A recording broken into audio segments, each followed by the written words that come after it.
যে আমরা বাড়িটা বেশ ফাঁকা ফাঁকা লাগছে। এই তো 1 সপ্তাহের মতন তখন আমাদের বাড়িতে আমি, দাদা, বোন, বাবু, মা সবাই একসাথে ছিলাম। আর এখন বাড়িতে আছি আমি আর মা আর আমার ছোট্ট বেবিটা। বাকি সবাই যে যার গন্তব্যস্থানে চলে গেছে। মানে আমার বোন গেছে তার শ্বশুর বাড়িতে, দাদা গেছে কাজে, বাবুও গেছে কাজে, আর আমি শুধু একা একা পড়ে রয়েছি এখানে। কতটা মেঘ রয়েছে আকাশে। আজকে দুপুরবেলার দিকে একটু রোদের ঝলক দেখা গেছে, তাতেই হালকা কাপড়গুলো শুকিয়েছে। আর এই বাদবাকি এই মোটা মোটা জিনিসগুলো সবই কিছুটা জায়গায় ভেজা ভেজা আছে। তাছাড়া হাওয়াতে কিছুটা শুকিয়েছে, কিন্তু পুরোপুরিভাবে শুকনো না, পুরোপুরিভাবে জাস্ট এগুলোই শুকিয়েছে। আবার তো এই যে পূর্ব দিকে মেঘ করেছে, আবার একটু পরে বৃষ্টি হবে। এখন বাজে দুপুর 2:30।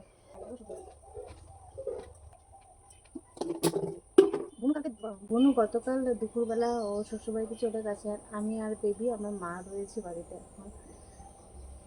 কি জানি আজকে কারেন্টের কি অবস্থা, মানে অনেকক্ষণ ধরে কারেন্ট নেই, যাওয়া আসা করছে বারবার করে, আর এখন পুরোপুরিভাবে কারেন্ট চলে গেছে। এদিকে আমার অবস্থা ভীষণ খারাপ, বৃষ্টি হয়েছে তবু আমার প্রচণ্ড পরিমাণে গরম লাগছে। হ্যাঁ, তুমি কি কারেন্ট না আছে তোমার ভালো লাগছে? ভালো লাগছে তোমার? অন্ধকারে ভালো লাগছে? ফ্ল্যাশ অন করে ভিডিও করছি, এই যে ভিডিও করছি, আমাকে ডাকলো। কি হয়েছে শোনা? হুম,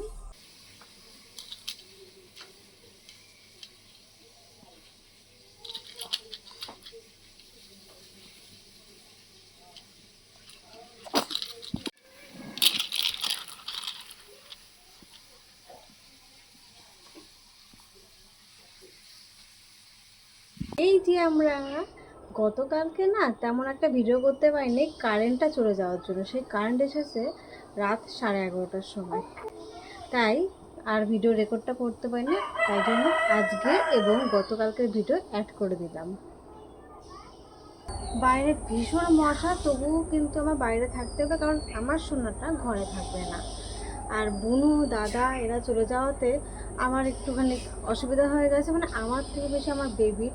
কারণ আমি আর মা বাড়িতে রয়েছি, আর ও ওদেরকে মিস করছে, মানে খুঁজছে যে এতগুলো মানুষ ছিল আমার চারিপাশে, বারে বারে মাথা ঘুরিয়ে দেখছে আমি আর মা রয়েছি, অন্য কোনো আওয়াজ পাচ্ছে না। তো এর মনটাও কিন্তু খুবই খারাপ, মানে এ ওদেরকে খুব মিস করছে, মামাকে আর মিমিকে।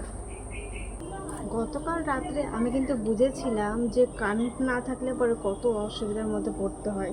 না, আমার বেবির কোনো কষ্ট হয়নি, কষ্ট কিন্তু আমার আর মায়ের হয়েছে। সারাক্ষণ ধরে হাত পাকাতে হাওয়া দিচ্ছিলাম, এদিকে আমরা ঘেমে যাচ্ছিলাম, কিন্তু বেবিকে তো ভালোভাবে রাখতে হবে না, ওই জন্য ভীষণ কষ্ট হয়ে গেছে। আর কারেন্ট যাওয়া আসা করছিলো, তারপরে এক নাগারে অনেকক্ষণ ধরে ছিল না। তো ফাইনালি রাত্রেবেলা কারেন্ট এলো 11:30টার দিকে, তারপরে আমরা কিন্তু রিল্যাক্সে ছিলাম। কী হয়েছে শোনা? ও এখন এইভাবে থাকবে না, ওকে এখন খাড়া করে নিতে হবে। কিন্তু এটুকুনি বাচ্চাদের তো খাড়া করে নেওয়া ঠিক না, একভাবে শুয়ে থাকতে একদমই পছন্দ করে না।